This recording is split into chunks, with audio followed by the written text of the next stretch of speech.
Hey everybody, your Game Master Pandora here. 1.3 million players have beaten Baldur's Gate 3, but just barely over 17% of Steam players have beaten the game at the time of recording, according to the Steam achievement statistics. So I figured now is as good a time as any for my absolute best beginner's guide to Baldur's Gate 3. And you can trust me, I'm an expert at the game. What you...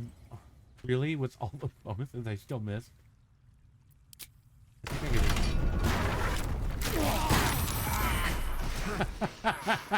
Death can't have me. Not yet. What in the Indiana fucking Jones was that? That's how digging works. Don't question it. You dig in front of you, and what you dig up comes up behind you. I don't know who to.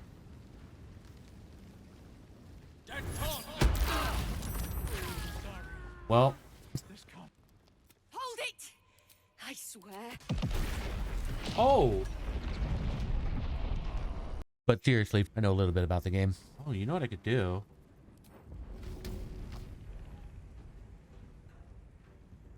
Adios! You're going for a real fun trip.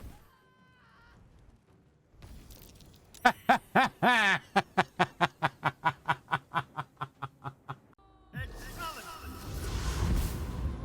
up, asshole?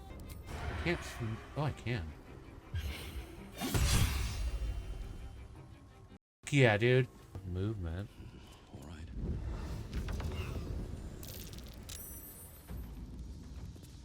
Hi.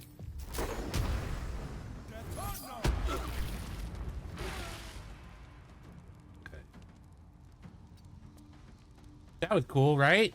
So you may have heard that Baldur's Gate 3 is like a D&D game because it is a Dungeons & Dragons game. It was made in partnership with Wizards of the Coast and is based on the 5th edition rule set of Dungeons & Dragons, which is a D20 system, which, to simplify, basically means that all of the major rolls and skill checks are decided by rolling a 20-sided dice. This guide will go all the way from character creation all through the first area of Act 1, and obviously will contain some spoilers therein. With all that having been said, let's get started. So for the purposes of this video, we're just going to do a balanced difficulty. You can see there's a couple of different options here, with your easiest being Explorer, Balanced, Tactician, Honor, and then you have a new custom difficulty, which allows you to kind of make it closer to the tabletop experience, where you are unable to see certain things like NPC health and difficulty. But let's go in and we'll start a balanced game. Who are you? Now, I have played the game before. As you can see, it's not my first adventure, so it does have tutorials built in that are very handy and very well done, but don't explain all the little nuances of the game rule set.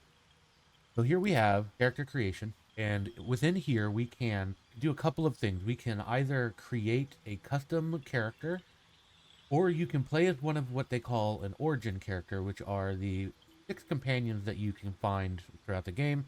And there's a special one here at the end, the Dark Urge, which I do think is probably the best origin character to play as. However, if you have not played any of the Baldur's Gate games beforehand, I would not recommend playing the Dark Urge to begin with. I'd recommend this for a second or third playthrough, but that's up to you. Do what you want. And each of these also has a fun little introduction video that you can watch down here, and it kind of explains their backstory from their point of view. But we're going to do a custom character, and I'm going to go ahead and edit the appearance and put it together, and then I'll explain it in just a moment. Within character creation, you have a few options for customization. The first option that you have is your race. You can see there's a handful of different races here, and they have sub-races as well, and they have special features that are helpful but not necessary. Pick what you want. Nothing in this guide is going to show you the absolute best way to play the game, or a meta build, or a min-max build as we might call it.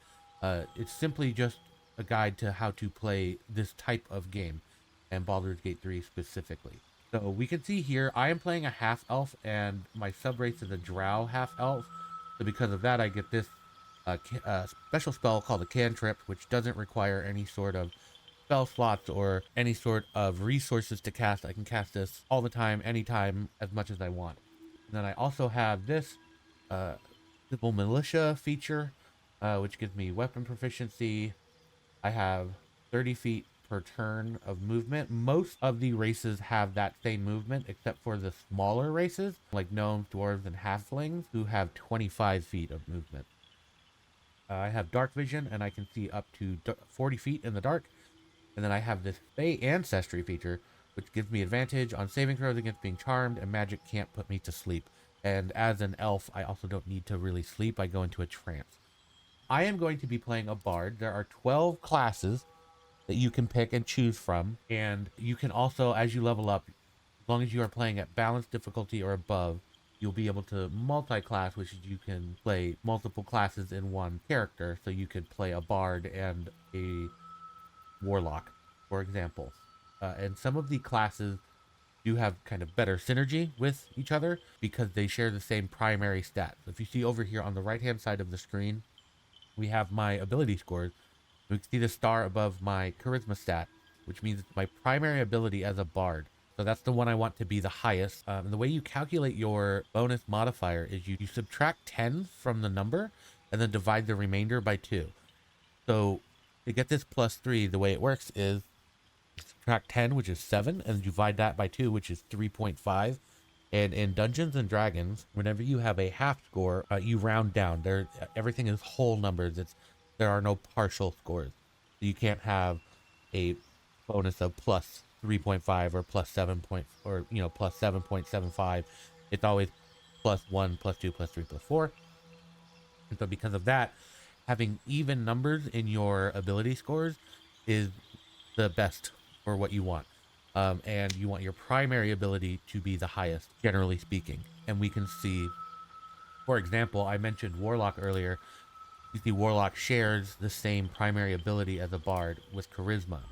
So it's easier for your character to multi-class into a Bard or a Sorcerer, which also shares the Charisma ability as its primary ability. The only thing that does not share any sort of primary ability with any other class is the Wizard, whose primary ability is Intelligence, and it is the only class that is Intelligence. But that does not mean that you can't multi-class or that it's a bad idea. And it does not mean that you can only multi-class a Bard with a Warlock. You can multi-class it with whatever you like. It's just that it works a little bit easier, and it won't feel as weak as if you were to put a Bard with a Fighter, for example, who has by default here an 8 charisma and has more strength than anything. But it doesn't mean that it can't be fun and that it can't work. I will say, having beaten this game as many times as I have with different builds each time, the build is not what gets you the win. Usually the play style and understanding the mechanics and using that to your advantage as best as possible is what will get you the win. So we're going to be a Bard for the purposes of this video, just because I find Bard to be very fun and entertaining. And you do get some interesting dialogue options and things like that. So we're going to pick our starting spells and everything. I'm going to take off Blade Ward and put on Friends, which will give me advantage on charisma checks, which are like speech checks, just for fun. And then Vicious Mockery, because it's very fun to insult people to death. And then here we have Healing Word. We're going to keep Dissonant Whispers and Tasha's Hideous Laughter, because again, it's just a fun spell. When it does work, it is very funny to see somebody fall on the ground and laugh while you're killing them. I'm actually going to take off Healing Word and use Cure Wounds because it heals more. Granted, I do have to be within melee range to use it, but it does heal more damage than Healing Word, as we can see. Healing Word does 1d4 plus 3, whereas Cure Wounds does 1d8 plus 3. And if you ever want to see any sort of details on any description or anything like this, you can just hover over it and press T, and it'll kind of highlight it and bring it to the forefront, and you can hover over stuff and it'll give you the information. So we can see here melee is 5 feet. We can kind of look at this, and we can look at the level 1 spell slots and how often we get them. We get them once per long rest, and how much it costs in terms of action economy. It takes 1 action. We can do it once per turn, etc. so forth. I will also say I am doing this on a PC with mouse and keyboard. I apologize. I do not know what the bindings are for a controller or for console. However, the mechanics still work the same regardless of your platform. And then here we have our background, which is just what it sounds like. It's where you come from. It's what you did before you ended up in the event of the game. and you get special skills based on your background. I'm going to pick, let's go with Entertainer, why not? But you can pick anything that makes sense to you. If you do pick one of the origin characters, like any of these, including the Dark Urge, you do not have a choice over this. It's picked for you. And you can't change the race or anything or how they look. But you can change everything else. You can change their, you can't change their class, but you can, not yet anyway, but you can change their abilities and everything else. And then here we have our abilities, and we can see that they're spread pretty fairly across the board for what I want as a character, with charisma being my highest and dexterity being slightly high as well, because I can use simple weapons and things like rapiers, which allow me to add my dexterity bonus to the attack rather than my strength bonus. So that's what I want as my secondary ability, so I can still do some melee damage, but still do more damage with my charisma-based attacks and spells. However, we can see that there's 3 uneven stats here, which means we're not getting any extra bonus from having those numbers there. But when we level up, every now and again, you get what is called a feat. And with the feat, you can also choose to increase your ability scores, and you can increase either 1 score by 2 points or 2 scores by 1 point. So what I like to do, generally speaking, is when I'm creating this character here, because you can see if we clear it, we have 27 points to spread out. So we have an uneven number to begin with. We're always going to have at least one number that's uneven, or we're going to be missing a free point somewhere, because it won't let you bend it and have everything really high. Because if we could make charisma 18, that would be obviously the best, but we can't do that. So what I like to do is I like to make my primary 17 and then my secondary 15. So with that first feat that I get and my ability score increase, I'll put 1 point into dexterity and 1 point into charisma, and then they'll both go up 1.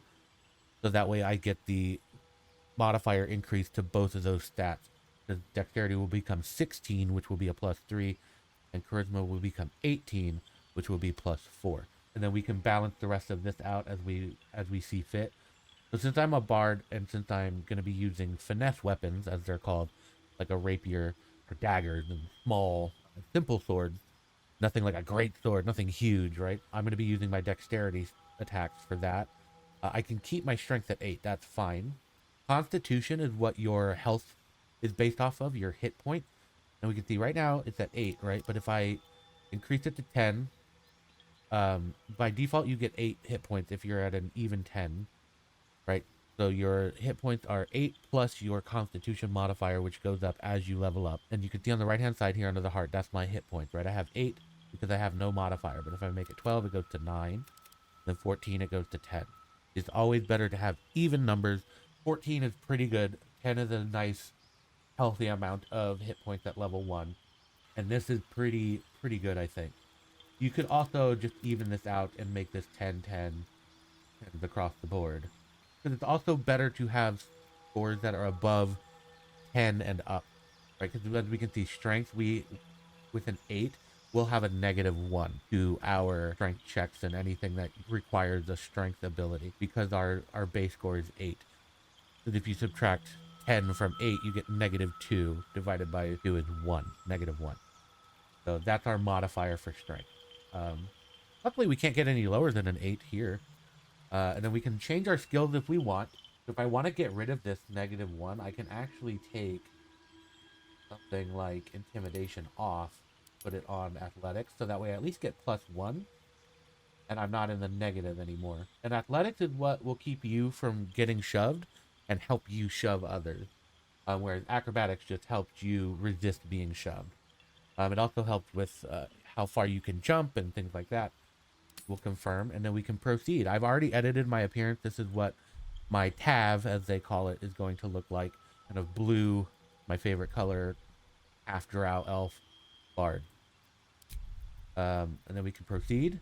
And that's why they call it your tav, because that's the default name. We'll name him Pandora. Why not? And then you can also create your guardian. And you can customize them almost the same way. You don't have any chance to alter their class or anything like that. But you can change how they look. You only get 2 options for the voice, but I usually now just randomize it and then, you know, go with it. Yeah, sure.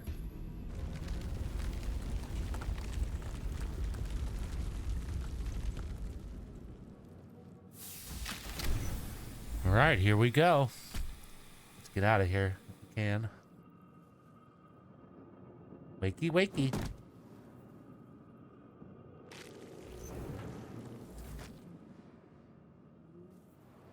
Okay, so here we are. My head. Obviously, we skipped the intro cinematics. Don't do that. I don't even know if you can. If it's your first time playing, it explains a lot about the plot and what's going on. It also looks incredible. They're great. So please watch them. So first things first, I am using a couple of mods. However, they don't affect the gameplay. They mostly affect the user interface and a couple of the visual things that I can see. The biggest, most obvious thing right now that you'll see is down here at the bottom of the screen is my hotbar. It's a little bit wider and there's a little bit more to it. I also have a lot of dyes, like clothing dyes, and I have a mod that you will see that I can, when I hold my left alt button, I can see more of the interactable things on the floor. That works by default, but this just shows me more. So first things first is the movement. So Baldur's Gate is a point and click adventure where you can just move your cursor and then click on the ground. At the ready. And you'll see a white little circle and your character will run towards it. And when you have a party, they'll follow you. You can also click and hold it and it will follow your cursor around. The other thing that you can do is it has camera movement, so you can do this around your character. And then you can use the WASD keys to kind of move the camera and survey the area around you. And just take a look at your surroundings and see what's going on. I do recommend remapping some of these keys. For instance, I have all of the camera keys on my mouse. So I have, so this is just the cursor, but if I hold one of my mouse buttons, I can move the camera with my mouse. And then I have the recenter button on my mouse as well. By default, I believe it's home. And then, so that way when I prefer to move like this by clicking and holding, and I can just kind of hold the buttons in my mouse just one-handed and move around, kind of like if I'm using a controller. That's just a personal preference. The other thing that I want to talk about is the hotbar. So this is where all of your actions as your character and every character that you're going to play will be. It's down here, and it is customizable. You can adjust it. You can add more rows. By default, just at 2, but you can add up to 4. And if you hit this little lock here, you can drag and drop all of these icons in different ways and put them in whatever order, however you want. You know, do whatever you want with these, and then lock it back so you don't lose track of it. Or accidentally, you know, like once it's locked, it's not going to move if you accidentally click and drag down there. You can also click these tabs and it'll sort them by what they're called. There's this tab down here called passives, which is very key in certain encounters and situations. This is where you can toggle certain special types of attacks, and especially the non-lethal attack. This allows you to knock somebody out rather than killing them outright. So if there's like an NPC that you want to save, or let's say you accidentally made somebody angry and you can see that they are temporarily hostile underneath their health bar, you can just knock them out instead of killing them and leave, and then come back and they will most likely be up, and they may not like you, but they'll be alive. And then over here we have the custom bar where we can drag stuff, and I will also explain that some of these have corresponding hotkeys. So like if we put our potions here, we can see this little 1, and then if we put our scroll over here, we can see it's 5. So it's every other square. Let's unlock it. Let's not cast that. So every other square is a hotkey for your number keys up at the top of your keyboard. So we have 1, and then we'll skip 2, and then we have 3, 4, 5, 6, and so on and so forth.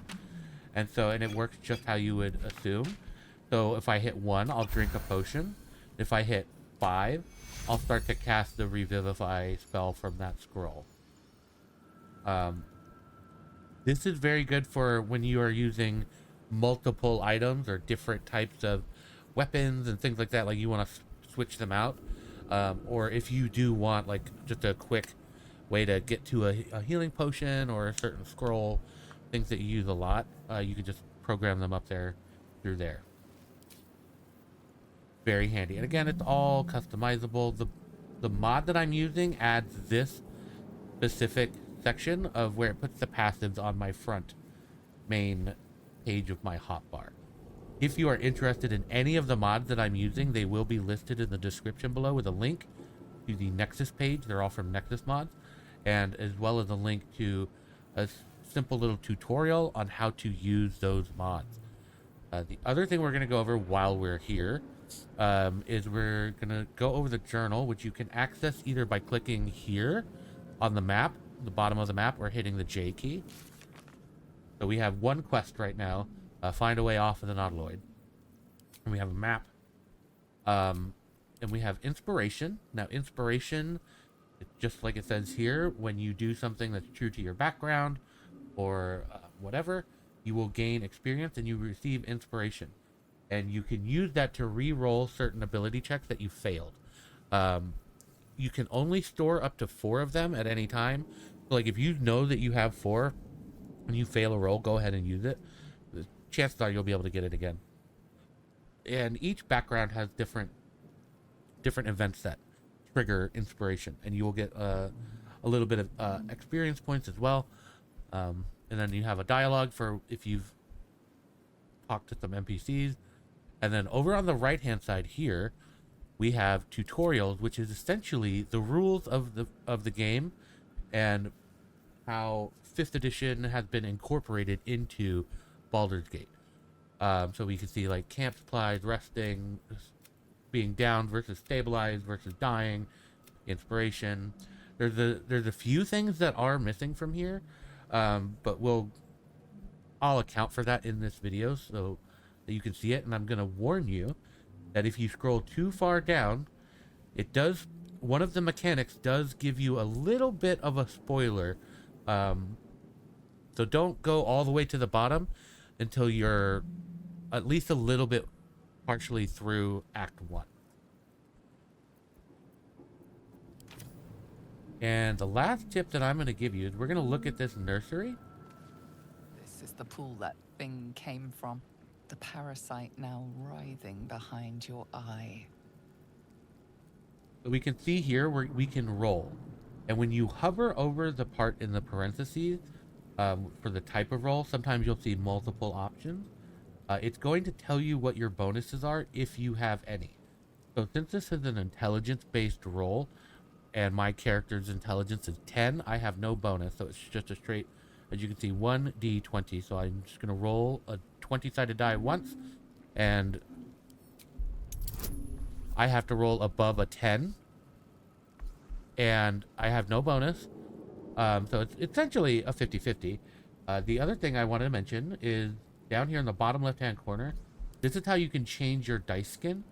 I believe these two are from DLC, and you get this one, the Scuffed Metal, the Behir Blue, and by default, and you get the Shining Honor die if you beat the game in Honor mode. So we're gonna roll. We didn't make it because the nature of randomness. You notice nothing more than meets the eye.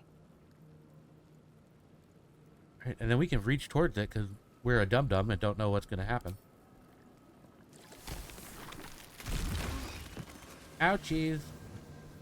Luckily, it flung us right toward this, which is the restoration pod, which will act as taking a long rest when we interact with it. So we'll get healed. If we had used any spell slots, they would have been refreshed, and it works as if it was a long rest.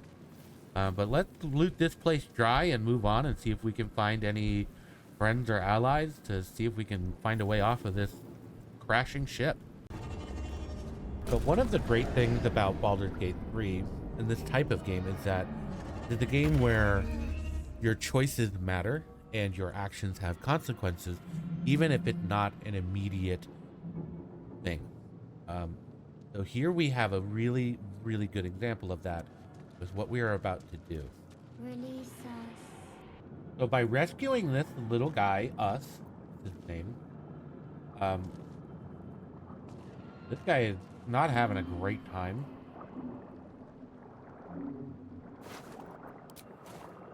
All right. But by rescuing Us, this will actually have implications later on in the game. I'm not going to give away what it is, but it does have implications later that you may even forget about until it comes up again. And now we're going to go meet our first companion right up ahead. And now we have our first fight with our first new friend here that we've met, Lae'zel, who is a fighter. And we have Us helping us out too. So this is something that you may not be familiar with if you have never played one of these games before, which is turn-based combat, pardon me. And so we can see up here we have our turn order, or our initiative order, and it will go like this in this order every round. So we get to this last imp, and then it'll cycle back around to Us. During your turn, you have 3 things that you can do. You have your action, which is represented by this little green circle on your hotbar, and if you click it, it'll just show you your action.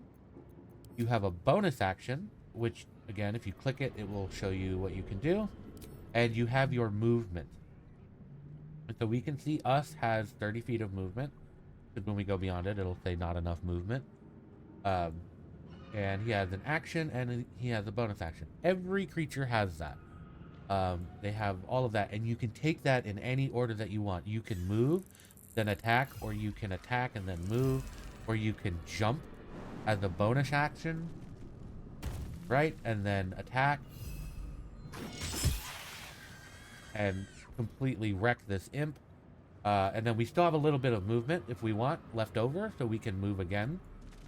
And you can break that up however you want, and as you go and level up and get further along in the game, you may actually end up getting more actions and more bonus actions, but the basic idea of it is still the same, that you have those every turn and you can take them in any order that makes sense and works best for you. And you'll see myself here as a bard, I have a couple of extra options, right? So as a bonus action, I can swig a potion, I can shove them, I can dip my weapon in something like the fire, or if there's like acid or something on the ground, I can dip my weapon in that and possibly do more damage with it. I can also give Bardic Inspiration as a bonus action, which we can see here. If we press T, we'll inspire an ally to add a 1d6 bonus to their attack roll, ability check, or savings throw. And as long as they're within 60 feet, we can inspire them through our wonderful music and beautiful words. And we can do that 3 times because we have 3 uses of it right now. And I can also cast a spell. Casting a spell will take an action, as we can see. So if I click this, this will show me all my level 1 spells. And if I click my action, it'll show me everything I can do, including my spells. So let's go ahead and use this Dissonant Whisper because it's fun. And we're going to use it on this one that's far away from us. Perfect. And then I still have my movement because I didn't move yet. So I can actually go forward 30 feet. Have to keep going. And then I can end my turn. Victory awaits. Now the other thing that you may or may not have noticed is up in the initiative bar, all 3 of us, Lae'zel, myself, and Us, our portraits are intertwined. Might be kind of hard to tell, but you can see that they're weaved together, which means we all act at the same time. So I can act in any order that I want. I could have had Lae'zel go first, then Us, then me. I won't give in. And let's say I didn't mean to end my turn, like I didn't mean to, there was something else I wanted to do. I could cancel the end of my turn and go back, and I still have like a bonus action, or I can give Lae'zel Bardic Inspiration. Let's do that. Because I forgot to do it. Now I can end my turn fully, and then I can let's go ahead and charge at this imp. Well, before I do that, before I attack this imp, one thing I want to show you is that you can look up an enemy's character sheet and look up some helpful information before you make your attack and decide your strategy. By pressing T, or you can right click when you hover over them or their portrait, and you can right click and select examine, and this will bring up their character sheet.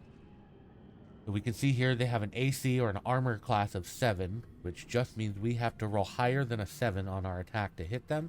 They have 6 hit points. They don't have any special resistances or special attacks.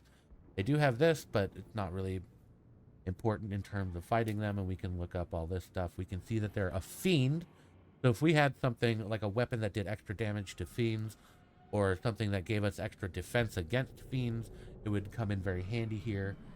And you can look up that on any NPC, and it's very helpful in certain fights to know what kind of attacks might be more beneficial to you. Let's go.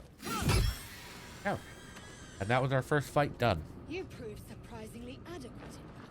I am so glad I'm adequate. Now, All right, and now we are nearing the helm, and we have a new friend, Shadowheart. We're nearing the helm.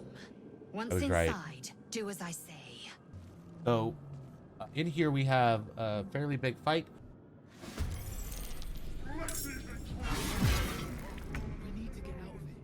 The other thing I will mention is that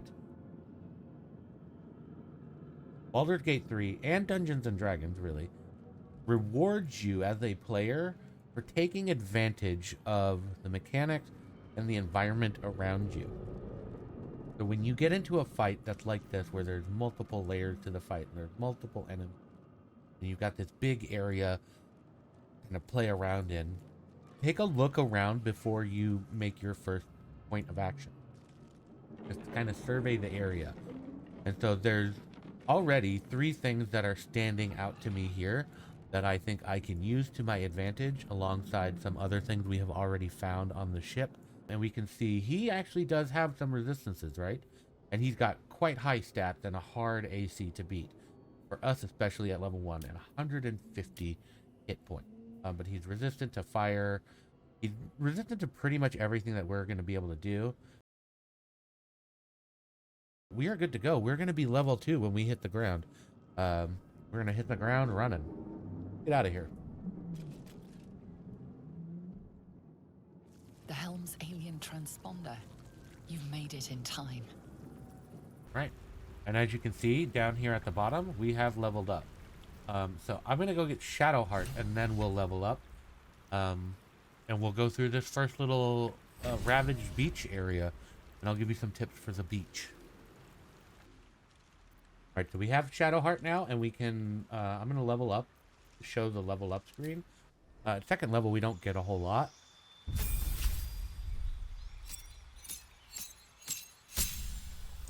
You can see that we get this feature, which is called Jack of all trades, which is going to allow us to add half of our proficiency bonus, again, rounded down, to ability checks that we are not proficient in. We get another spell slot. We get this special action called the Song of Rest. And we'll go over rest in just a moment. We get another spell, and we can replace a spell if we'd like. So we get to pick a new spell here. I'm going to pick Speak with Animals, because it comes in very handy, and it's nice to have it early on in the game.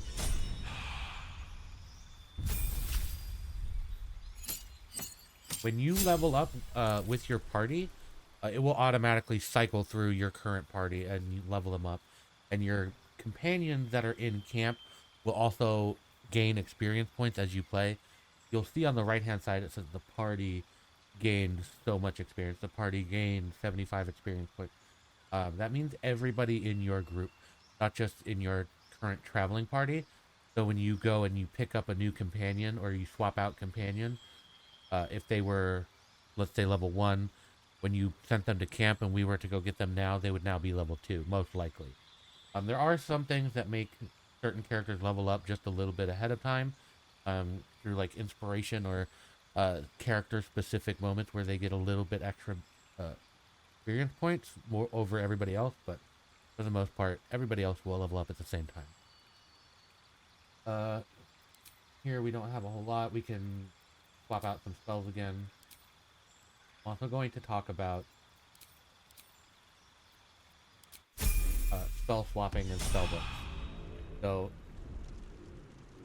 if you hit tab, you can pull up your entire party's inventory character sheets, and we can go to the spellbook, or we can hit K or click the tab, and you'll see here that Shadowheart is able to kind of hot swap her spells, and she can change them out as she wants, or as you want as playing as her.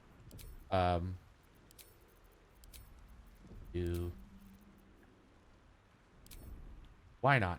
Actually, take off Bless. No, we'll keep Bless. We'll take off. But my Bard is not able to do that. So only on leveling up am I able to swap these out.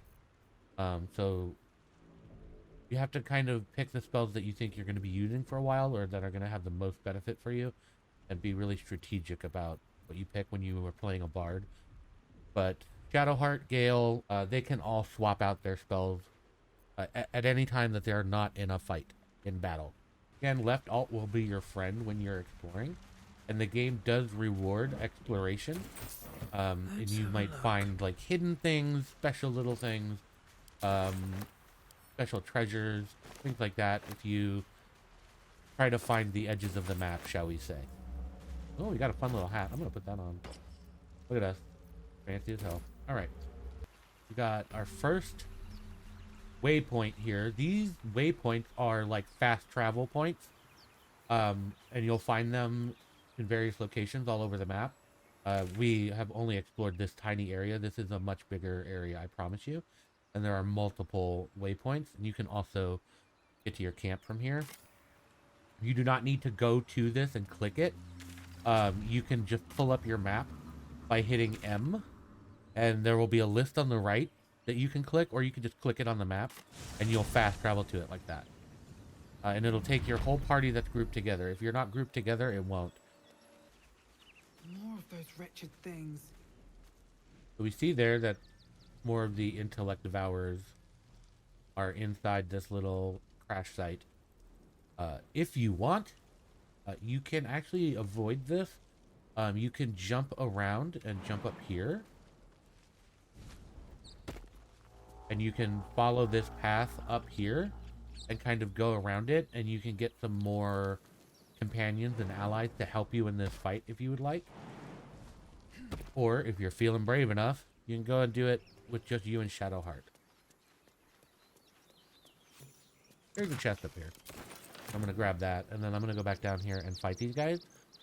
One thing I will tell you about these outdoor big open area fights, one thing that you can do that will help you is you can kind of, what I like to say is get the jump on them. So what we're going to do is we're actually going to hide, and you can hide as a group by hitting Shift C. We can sneak forward here. And now that we're hiding, we can see their line of sight in red. So that's where they're looking right now. They're not looking towards us. No, they don't have eyes. We don't need to talk about that. But we're going to come up this way. Right, and try to avoid this little red zone. And then what we can do is we can get the jump on them. And see, since we're hiding, we have advantage. Let's see what you're hiding. And now they are surprised, so they don't get to take any actions or anything yet. However, that did take our actions. All we have is our bonus action. Can I reach you? Not enough. So not quite. Can't slow down. I still have enough.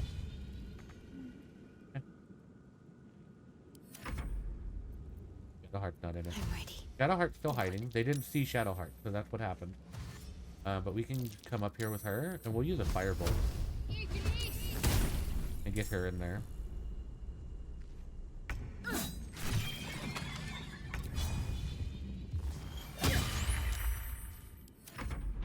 And you see now that we're not on the ship. If my character tries to move, Ever easy. you'll see these little glowing red arrows, these pulsing red arrows, daggers. And now you see on the pointer it says provokes attack of opportunity. So if I move this way, these two intellect devourers will get a free swing on me and they might possibly hit me. Hit me for those last 2 hit points. So we're gonna swap over to Shadowheart here and let her heal us, so we don't end up dying as a bonus action. We can do that. Still on my feet. And I can actually do this Thunderwave and possibly push them away. That's what those blue arrows are. Okay, so he saved.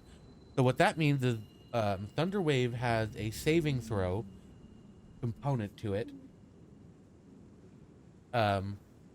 which means that the opponent has the ability to roll Constitution against my spell save difficulty, which is 12.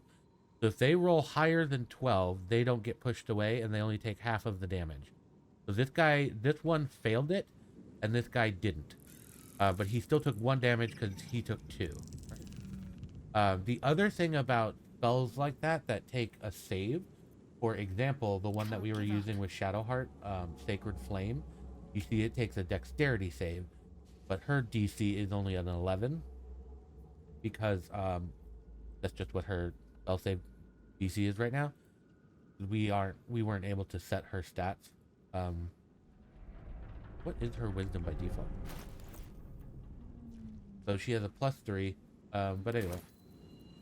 So making a Sacred Flame attack, even from close melee range, even though it has a 60-foot range, we can make it in melee, and it doesn't have disadvantage like a ranged attack would, because they have to make a save against it, rather than just us making an attack roll.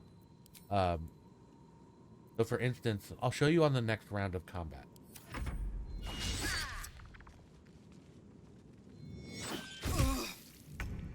Okay, so if I move Shadowheart up here, so she's now in melee range of this Intellect Devourer.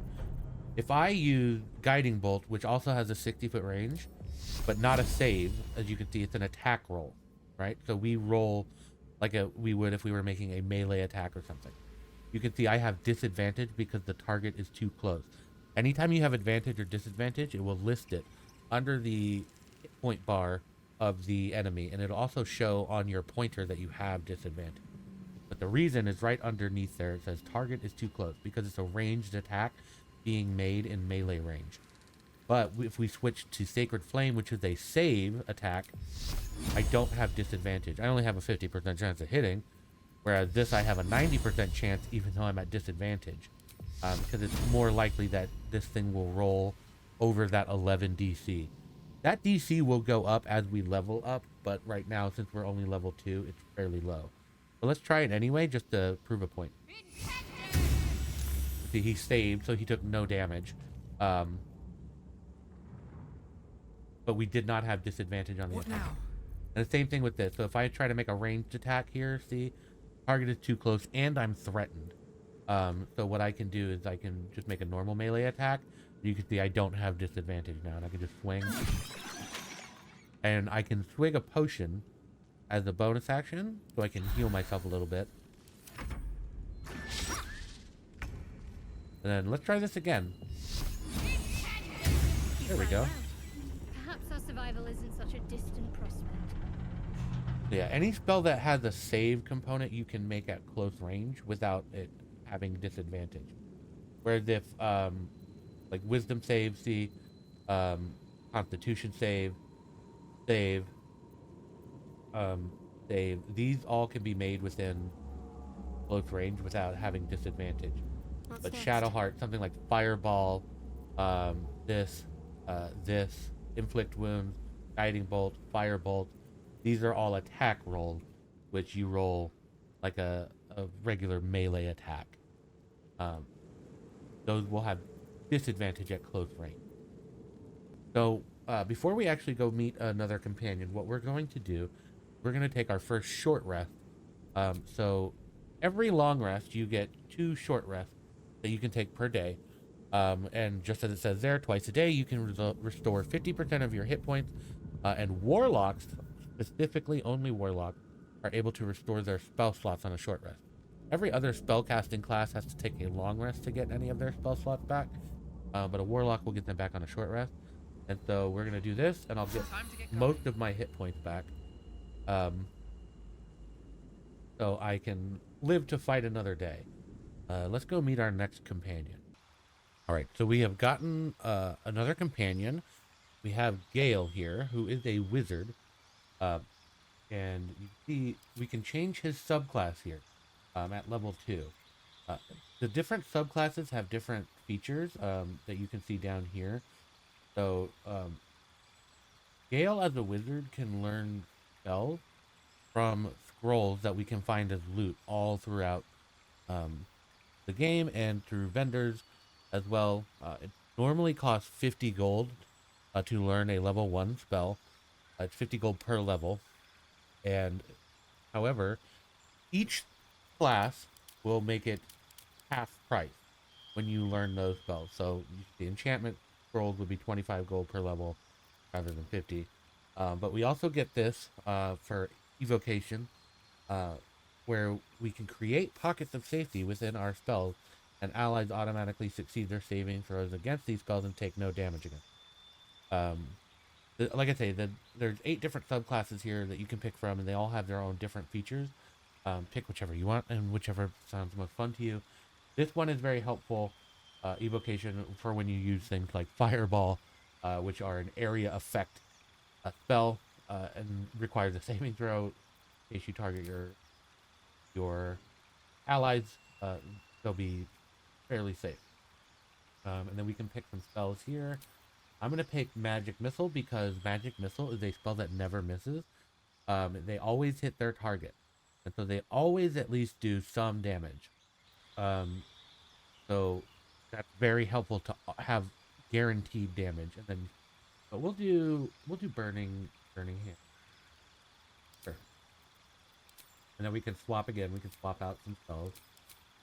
Not that there's nothing wrong with these spells. I just want to use the new ones I got, these two. And then you can have some fun with Grease. Why not? Because there actually is a purpose for Grease. Did not know. So Grease does 2 things. It has being slippery as a property. So we can see there, we put Grease on the ground, and people can slip on it and fall prone, which would then give us advantage against them. But Grease is also highly flammable and a very good lubricant for things that might be stuck or hard to move. So it has more than one use, and it can come in really, really handy, especially later in the game. You can do some fun things with Grease, so we'll keep that around. Then we also have our new friend Astarion, who is a rogue. Keep close. This is what I was talking about before, where certain classes are able to dash as a bonus action. So when we dash as a bonus action, we can move double our movement speed and still have an action like an attack. And then we'll go over how to use a rogue, because I know a lot of people really like Astarion. I've made a TikTok and stuff about this before, but I still see people getting frustrated or thinking that rogues are not good. So rogues have this thing called a sneak attack, and we'll go over how that works. And you can see when we do a sneak attack, we get this extra 1d6 piercing, and that will level up as you level up your rogue. And here is a table that shows how the sneak attack levels up. So you can see here when you get higher level, that sneak attack can end up doing a huge amount of damage, especially when using certain weapons and bonuses and things like that you can get later in game. You as a rogue or as a Astarion can take out a lot of hit points and even take out things in one sneak attack hit if you use the rogue correctly. So let's go look for a fight and see how we can use this sneak attack to our advantage. One other little tip I can give you is all over this first area, you'll see that there are these twisting vines on the ground where you can get caught and entangled. To avoid them, you can actually just burn them away.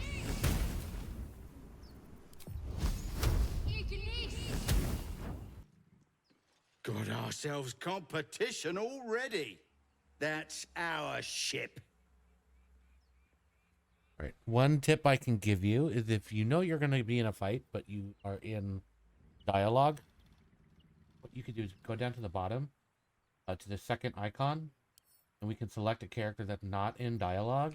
And hit G or this little toggle group button, and we can move people around and position them in more advantageous spots. And then we'll go back to my character, who's in dialogue. Well, in that case, come on, you lot. No point in getting killed. Second worm gets the cheese and all. Second mouse gets the cheese, no? Nobody's getting any damn cheese. Now move it! Okay, so we ended up not having to fight that. That's another good lesson, is that some fights and some encounters you can get out of non-violently. You can talk your way out. You don't have to be a bard to do it. That wasn't a bard-specific thing. That was something that we were able to do just because we had proficiency in those specific skills. But sometimes you can just talk your way out. Only a 5. There we go. That's the guidance.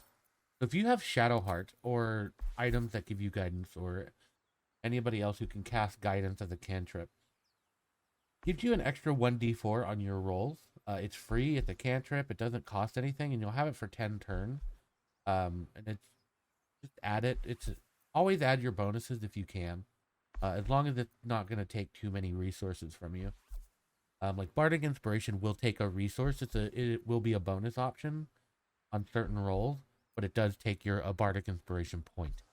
But you get to keep that until you long rest. You sound a bit shaken, boss. Hang on while I find the key. Let's head in.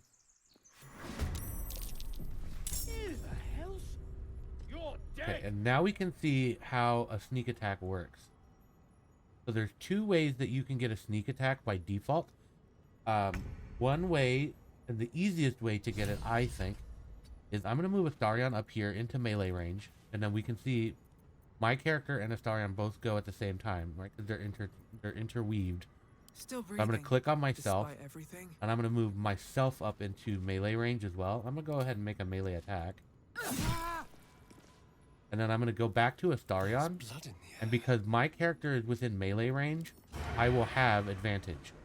So it's going to let me go for the sneak attack. If I wasn't able to do it, it would say you don't have advantage. You can't do this. And there we go. That's why sneak attacks are powerful. And then we can keep exploring these ruins. If you listen carefully at this door, you can hear voices mumbling and talking on the other side. You're not versed in magic, are you? Bother me another time, nerd.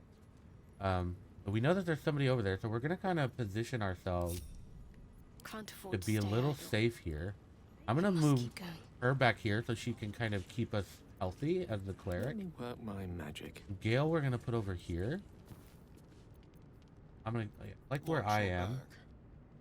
And then Astarion we're gonna go here, and with levers and certain interactables like this, you can actually use ranged attacks or just attacks on them in general to activate them.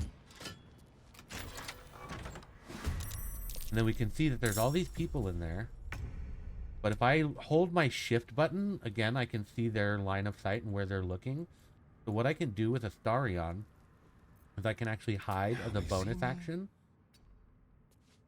Now, it took my action to open this, but on my next turn, since I'm hiding, Come on, can't stay idle. we'll be able to sneak attack with Astarion. I'm gonna come in here. Wonder if the gods are watching me. I don't have like a flaming arrow, do I? This is another very good example of kind of surveying the room and looking around before you make your first plan of action. So there's something in here that can help this fight and be very fun and cool. And we can also get some usage out of grease. What I'm actually going to use is Astarion has on him, he has a grease bottle. So I'm going to take one of them for myself. And you can do this at any point, by the way. If you want to trade between your characters, you can pull up their inventory and you can like swap between them. So if you run out of healing potions, or you know that one of your characters has an item you want to use, you can pull up their inventory and just swap it for free. It doesn't take an action. And so what I'm actually going to do is, we see this, right? This is an oil barrel. We know that oil is flammable. And between the oil barrel and these two, I'm going to try to throw this grease. We're going to slam it down here. Okay, now they didn't fall, which is okay. I'm not really worried about that.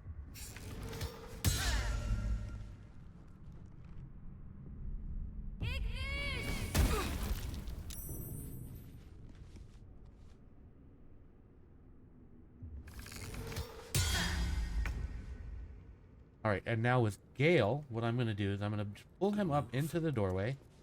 That plenty of range, and I'm going to use this firebolt, and we're going to hit this oil barrel.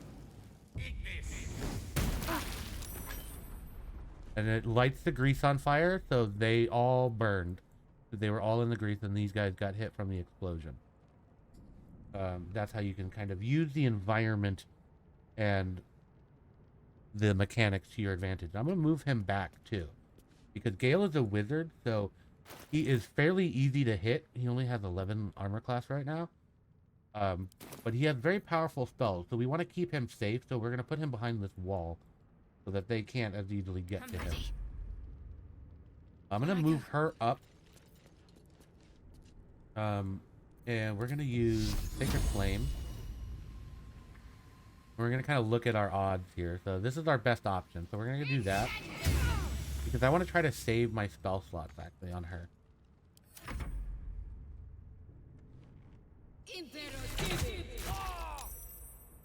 Okay.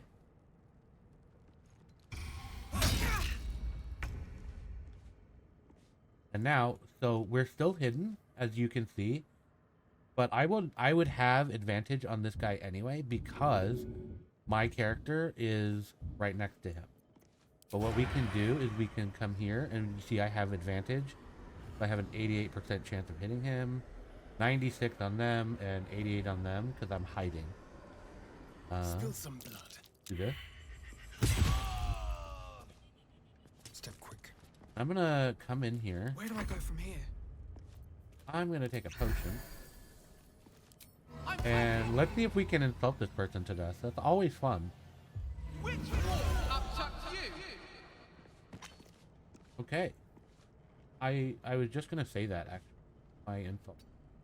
I'm going to move over here so that I can give Asterion advantage against them, because they still have all their hit points.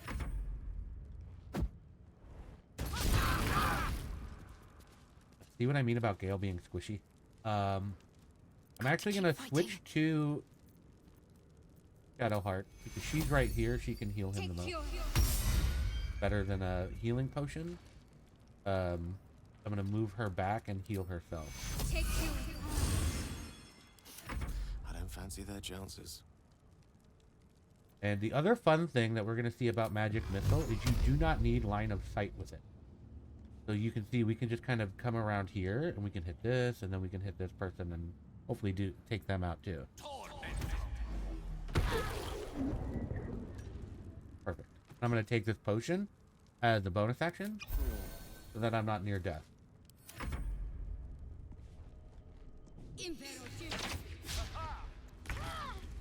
Now, because my character is dazed, I didn't get a chance to do an opportunity attack. Normally, that's what would happen. And now, just to prove a point, what I'm going to do is I'm actually going to come back here, just beyond this line of sight here. And I'm going to bonus action hide. And then I can sneak attack on them. There we go. My daze is going to wear off. And so you'll see certain things that last for a number of turns. One turn is 6 seconds. So 10 turns is a minute. If you want to know how long something is going to last. Now we can loot these guys and continue investigating these ruins. All right. In this room, in the ruins, we have our first real puzzle of the game. And you can see... We see all sorts of traps where we're going to. I'm not going to show you how to do this puzzle, but I wanted to demonstrate one thing. Is let's say I want to just... I'm going to select a cross all the way over here. And I see all these traps. If I want to stop my party from accidentally running over one of these traps, when I've selected to auto move like this, what you can do is just right click and they will immediately stop, and you can avoid setting off a lot of traps that you might find. So if you start hearing that noise and you start seeing these glowing orange things because you're perceiving these traps, you can stop your your party from running over it. And then, so we're going to solve this puzzle very quickly. And then we'll get back into it. Okay, so we solved the puzzle, and we found a key that's hopefully to this locked door. And then here we're going to get something else that Baldur's Gate 3 does very well among everything else, is we're going to get an example of kind of environmental storytelling, as it said. We're going to walk in here. Armed scribes, but no sign of a struggle. And we get that little line of dialogue, Baldur which was so subversive about their words that they commanded protection. we get these little lines of dialogue that kind of give you a hint to what you might be able to do here. And then in one of these, I believe it's this chest back here in the corner, is we get this. We get some scrolls of protection from evil and good, which gives us protection against the attacks and powers of aberrations, celestials, elementals, fae, fiends, and undead. That is a hint about what might happen here. Oh, this is also a very good demonstration of how Darkvision works. So my character has Darkvision, and you can see I can look around and see fairly easily here. But if we go to Gale, At the ready. Gale is a human, so he does not have Darkvision. He can't really see anything unless he were to light these candles. Not a problem. His dumb human eyes. Another tip for keyboard for switching characters is instead of just clicking on people individually, which you can do, you can also use F1, Let's get on 2, with it. 3, and 4 Ready and willing. to cycle through your companion. Right. So let's figure out what these scribes are about and see what's going on here. All right, wasn't that something? So we cleared out the ruins and we did the little fight and did what we had to do. So let's go ahead and take a rest. So what I want to mention is in your inventory, you'll see that a lot of times you'll end up with a bunch of stuff here, right? You've got all sorts of things here. You got potions, you've got all these weapons. I'm walking. One thing that I would suggest doing is as you're wandering around, you'll find a bunch of little pouches and backpacks and other bags that you can pick up and use those to help organize. And what you can also do is use them to sell things. So you can add that to your wares, that bag, and then you can select multiple items, at least on keyboard, by holding shift and then clicking, and you see it'll highlight all of that and you can drag it all in there, or you can do control and click individual things and just click around the stuff that you want. You can click it again if you want to take it out. Instead of sitting here and adding every individual thing to wares, you can just add the bag and then just drag and drop everything in there and it'll automatically sell it. And if you're overloaded or something like that, you can also just send the bag to your camp. You can send things to your camp immediately. As soon as your toes hit the sand on the beach, you can start sending things to your camp. And then we're going to go rest anyway, so we'll be at camp. Because we need to take a long rest. We're at a short rest. It'll tell you that you have enough supplies if you're carrying enough. But one thing that you can also do to save time on your, or save weight, is you can send your supplies to camp. However, when you do that, the game will think that you don't have any supplies because you're not technically carrying any. But if you know that you have enough in your camp, you'll have enough. It'll still take them. And when you send things to camp, you'll see it pings. And it shows you to your chest up Let's here. have a look. And this is where everything will go. And if you have gotten the Twitch drops, this is where they will go. These are the Twitch drops. And they have little kind of Twitch related names. It's kind of fun. And you can see the other things I've sent to camp here. And it'll just stay here and it'll stay here forever. And then you can see the supplies I just sent to camp. And you can organize this too, however you like. And then we see Gale wants to talk to us, so let's find out what Gale wants and all that stuff and do our little chit-chatting because these guys are a bunch of chatty Cathys and they will love to talk to you. And I do recommend talking to them and learning about them and following their stories. They're all very well written, a lot of fun and really cool and awesome stories. So actually do go talk to your companions. I'm not going to show you everything here. Again, I'm not trying to spoil everything. I'm trying to give you tips. don't always talk to them either. Just when they have their little Sims exclamation point, talk to them whenever you want. You know, you'll find companions that you like more than others, that you really like talking to, and you really like their story. Always talk to them then, and try to get more out of them, because they will have unique things to say, even if they don't have this. This just means they have something like pressing that they really want to talk to you about. But like, I can go talk to Astarion. So we're resting here. See, he wants to talk. He wants to say turning in for the something. night. So we can have some options here and see what he has to say. So we're going to go through the rest. I'll get to that, and then we'll head out and see if we can find some more people and find some help. Turn towards the